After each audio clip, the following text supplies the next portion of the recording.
This video is brought to you by Straightgoods News, Canada's alternative online news source. Visit Straightgoods.ca. Back to work legislation before a lockout even occurs. Can they bring in a bill that says if a lockout occurs, yes. that's You may not be old enough to remember this, but before the Pope's visit in 1984, Mr. Davis brought in legislation for the TTC in anticipation of a possible strike.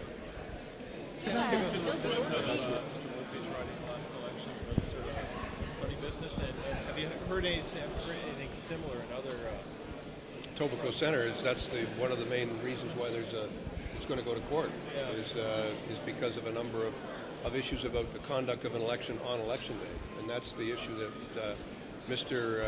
Krasnewski noticed on that day itself, and there were real issues at polling station after polling station. Some polling stations closed for no reason. All sorts of irregularities, which will be before the court at the end of April. And then Mr. Mulcahy's riding? Well, it looks as if something unusual happened. That's all one can say. It's not. I think that number of people coming in and simply declaring themselves seems quite high.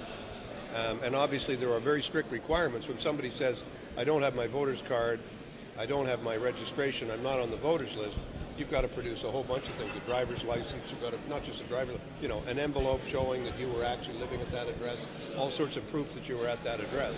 And only one person is only allowed to vouch for one person. You can't vouch for a whole bunch. Okay, yeah, last question. Has the government essentially taken away a lot of the power from organized labor with these kind of Oh, totally. All the steps they've taken have made a real farce of collective bargaining in the public sector. That's what's happened. Thanks, sir. Thanks, sir.